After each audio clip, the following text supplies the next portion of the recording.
The following ShishMed podcast is a production of drpodcasting.com. On this edition of the ShishMed podcast, we talk about growth for scale and ownership, different options to develop partnerships with Greg Calosso. You know, merger and acquisition isn't always the best answer. Maybe partnering is. So how do you know the ins and outs of that? The financial and legal considerations. What about ongoing operations? Well, we're going to find all of that out with Greg, who's doing a great session at ShishMed Connections 2023. So, should I stay or should I go? Should I acquire or should I partner? Those are the burning questions. Let's get some answers with Greg. Right? No. This is the ShishMed Podcast, rapid insights for healthcare strategy professionals in planning, business development, marketing, communications, and public relations. I'm Bill Klaproth. In this episode, we talk with Greg Calosso, Senior Director of Business Initiatives and Alliances at Dana-Farber Cancer Institute. He will be presenting at this year's ShishMed Connections 2023 annual conference. His session, Growth for Scale and Ownership, Different Options to Develop Partnerships. So I'm going to ask you again, have you signed up for ShishMed Connections 2023? Have you? Well, if you haven't, let's get to it. Would you people? All you have to do is go to shishmed.org, shsmd.org/education/annual conference. Hope to see you there. Greg, welcome to the ShishMed podcast. Thanks for having me here, Bill. Yeah, we are looking forward to your session at ShishMed Connections 2023. Can you give us the Cliff Notes version of your presentation? Sure. Essentially, the presentation is going to dive into different ways to look at partnerships with hospitals and physician practices. Traditionally, we think about acquisitions or mergers of hospitals, and this is going to look at a few different options that are less frequently understood and less frequently known, specifically the joint operating agreement and a minority equity transaction with physician practice. Got it. Well, this is going to be a very valuable session. So I know you say merger and acquisition sometimes isn't the best strategy. Partnering may be more effective. Why is that? Yeah, so essentially in healthcare, we're often asked to do more with less. We always have tons of growth aspirations. So we aren't growing, we're shrinking, right? So many of us think, hey, let's go merge or acquire new hospitals or new practices into our health system. We do that to essentially build scale, network access. We like to spread costs associated with management services and IT. We're trying to solidify our strategic position in different markets, retain channels for patient acquisition and patient retention, have high acuity and complex cases flow to our hub hospitals and hub entities. And we often are looking for gains in market share and essentially defensive moves to retain existing share and retain existing patient flow. But that's not necessarily always what a potential community hospital or physician practice is looking for. And those community hospitals and physician practices often are doing okay as independents, especially if they're already still independent today. And trying to keep them independent is actually probably a better move, and trying to work with them to achieve the same goals that you would in a merger and acquisition via a different model could allow for lower capital intensive outlays and lower subsidies associated with the ongoing operations thereafter. Yeah, so then how do you evaluate whether M&A or partnership is the better strategy? How do you do that? Yeah, so a lot of it is going to ultimately be cultural fit of an organization. And what does that organization look like financially and look like as a standalone entity today? And many entities that were having financial issues over the years have already been acquired. Therefore, a lot of the practices that are still left are doing relatively okay financially. They're looking at potential private equity transactions. They're generally looking for some access to more capital, refreshing their facilities, and acquiring them isn't necessarily always the best type of transaction. So in those instances, when you have a practice or a hospital that's doing quite well and it's a target for you, you may want to think about a different type of model to help them retain their independence, but help to create a stickiness that allows your organization and their organization to work closely together in perpetuity.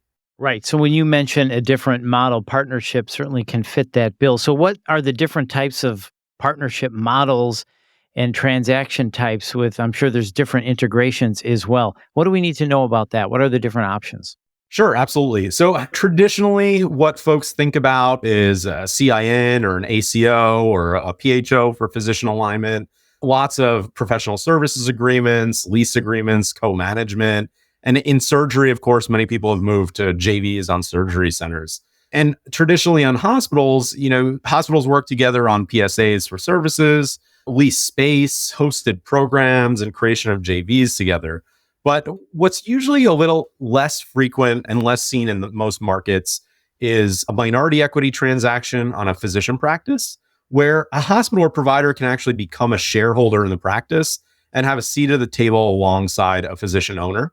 So we'll dive into a little bit about that at the presentation. And in hospital alignment, a joint operating agreement. And that's really when you're actually operating a service line or a program jointly as two separate hospitals, and you're essentially sharing in the growth of margin or revenue above and beyond current state.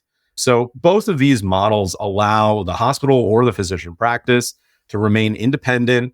It really is investing in their independence, and it's alleviating some of the stress and headaches associated with lack of scale for that smaller community hospital, and allows a physician to be a physician a bit more rather than put emphasis on them as a small business owner. Right. So you just mentioned sharing revenue. So then what are the financial and legal considerations for partnerships? Yeah, absolutely. So in a joint operating agreement, you really want to look at what services can both entities use. And essentially, is the hospital itself, the originating hospital, going to be billing for those services? And you want to set a baseline essentially around, here's what your prior year looked like or most recent year looked like. And here's what we think we can do together above and beyond that year.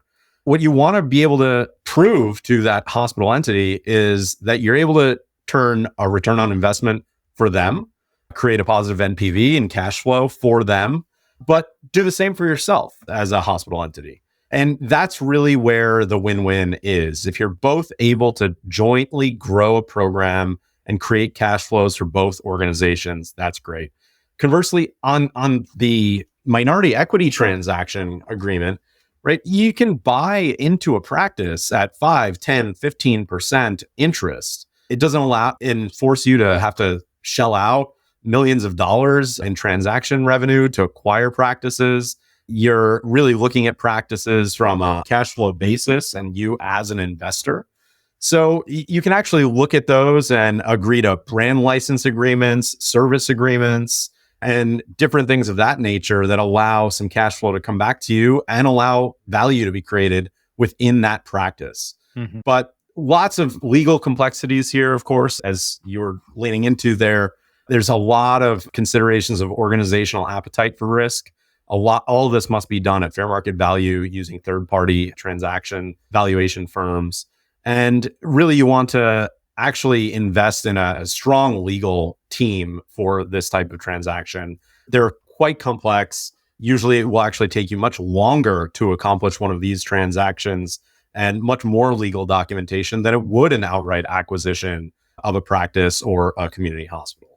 And the other real consideration you want to make, which affects different states differently, is corporate practice of medicine regulations and regulations on professional corporations. And those are more specifically around physician practice transactions.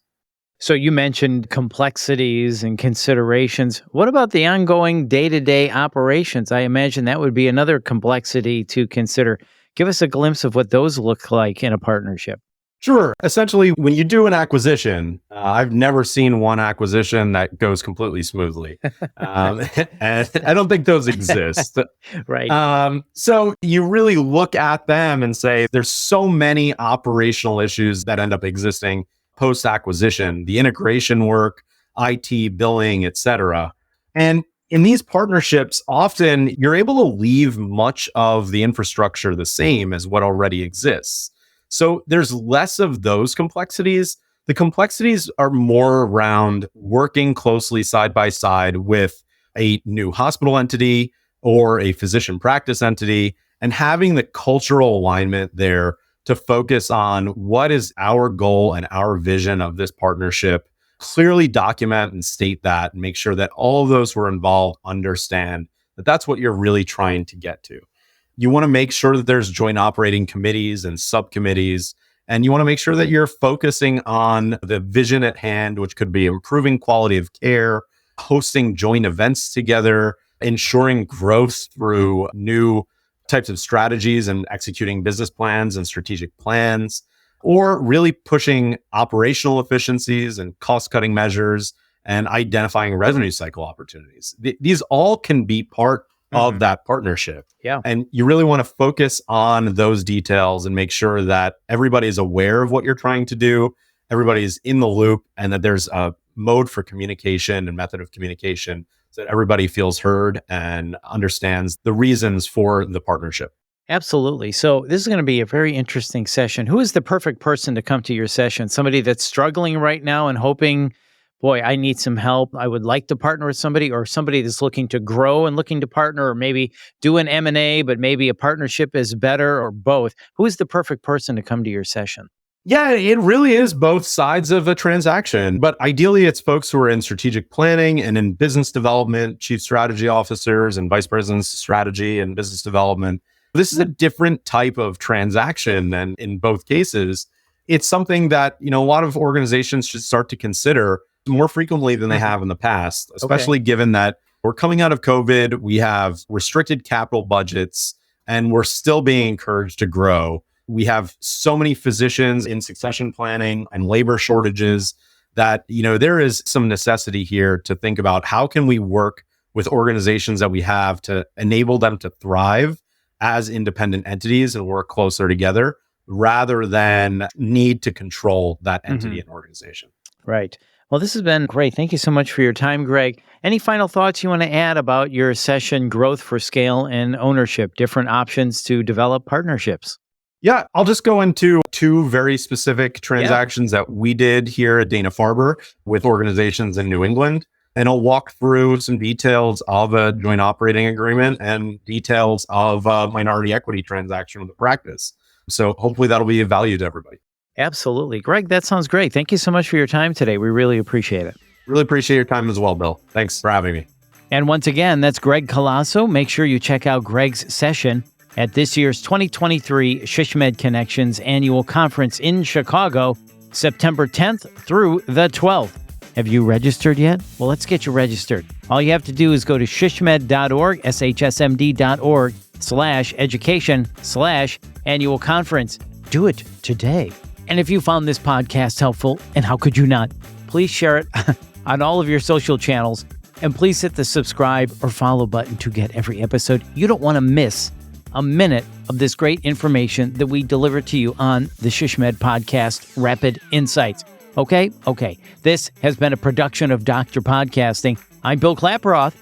See you.